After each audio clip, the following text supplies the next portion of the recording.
आम आज सुजी रे गोटे नुआ रेसिपी बनैबा।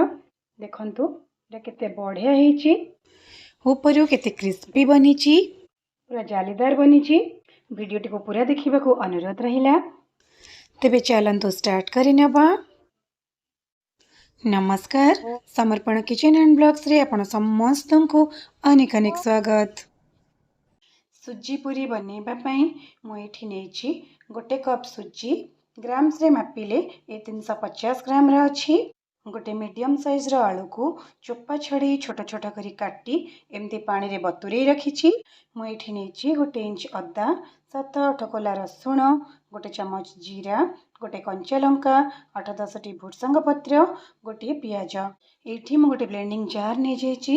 सेथिरे काटी के रखिथिबा आलू को दे दोछि, रसुण को दे दोछि, कंचा लंका, भुर्संग पत्र, अदा, पियाज, जीरा ये सबू को दे गोटे फाइन पेस्ट बनै नबा।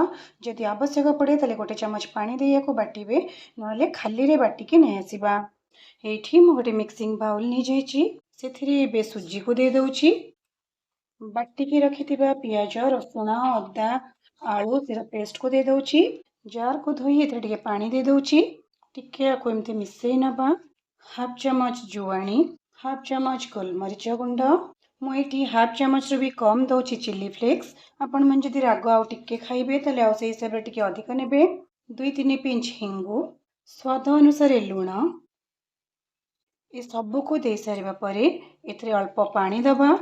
पानी को दे आको एमती भलो भाबरे मिसई नबा।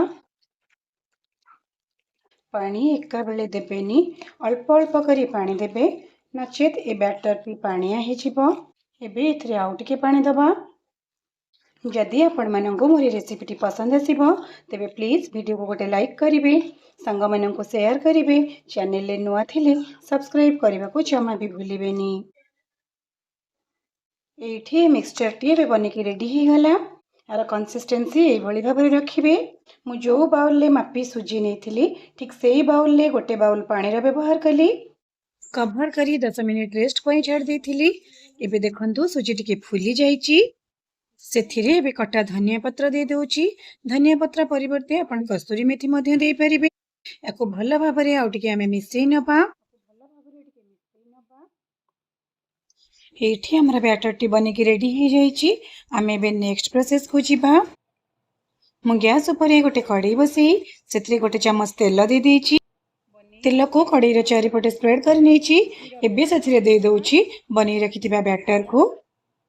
गैस रा फ्लेम को लो टू मीडियम रे रखी आमे एबे को जंती नबा जेमति कि पूरा सुखिला हे जिवो। नॉर्मली जेमति आमे सुजी काकरा बनेबा पई जंती थांती ठीक सेमिति जंतीबा। एही प्रोसेस करिबा पई आपन को 2 ରୁ 3 मिनिट समय लागिबो। एठी हमर जंतनी बनी की रेडी हे गला। एबे 2 मिनिट पई आमे को कवर कर दबा, जा फल रे कि सुजी आउ टिके नरम हे जिवो। जंतनी को एठी मु गोटे प्लेट रे बाहर करि नेछि।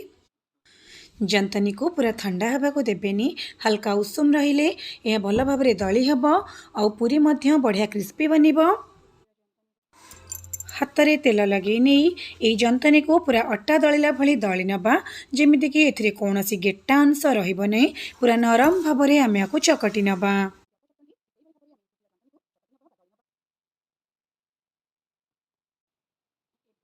देखंतु ये एबे केमती पूरा परफेक्ट दली हे जाईची। ना तो बेसी नरम हेची ना टाण हेची। आपण माने ए भली भाबरे याको दलिबे।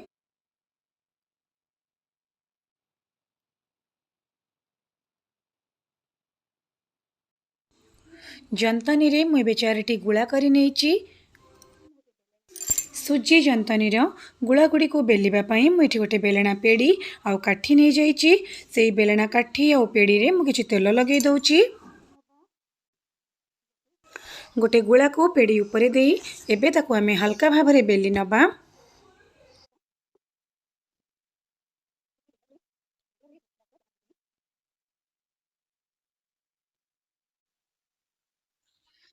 देखंतु आमे एबे जो पूरी बनेबा तर मोटेई एई भली भाबरे रखिबा। आको बेसी पतला करिबानी कि बेसी मोटा मध्य करिबानी। बेली सारिबा परे गोटे ग्लास साहाय्य बा गोटे गिना साहाय्य आपको एमती आपण माने काटी नेबे नहीं तो छोट छोट गुळा करी मध्य बेली पारिबे। चारिपटू ये जो एक्स्ट्रा जंतनी गुड़िक बाहरुची आमे याको परे आउ थरे गुळा करी बेली नबा। पूरी गुड़ी को छाणीबा पई मु गैस उपरे गोटे कड़ाई बसई तेल गरम करी नेची। तेल तातीची कि नहीं देखिबा पई मु अल्प टिके जंतनी पकी चेक कर नेची। देखंतु एबे आमे ए कड़ाई रे पूरी गुड़ी को दे छाणी नेबा। कड़ाई रे एका बेले बहुत गुड़ी पूरी दे देबेनी जेमति कि 3टी 4टी खंडे पूरी दे आपण माने याको छाणीबे जा फल कि भल भाबरे ये छाणी हे जिवो। गैस फ्लेम को हाई रे रखी ए पूरी गुड़ी को आमे छाणीबा। पूरी रो गोटे पट फुली जिबा परे आको लेउटेबे ता पूर्वरु आको लेउटेबेनी।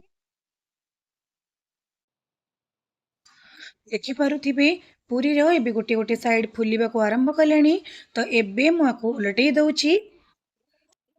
ए पूरी गुड़ी को हल्का ब्राउन कलर हवा पर्यंत आमे आको छाणी नबा। एठी एबे पूरी गुड़ी को भल भाबरे हे गलानी आको आमे एबे गोटे जगह को बाहर करी नबा। ए सेम प्रोसेस रे आमे आउ सब पूरी गुड़ी को छाणी की बाहर कर नबा। एठी हमारा सबुतिक सुजी पूरी बनिकी रेडी हो जाइए। आपण मैंने घरे थरे निश्चय या ट्राए करंतु देखिबे बहुत भल लागिबा। धन्यवाद।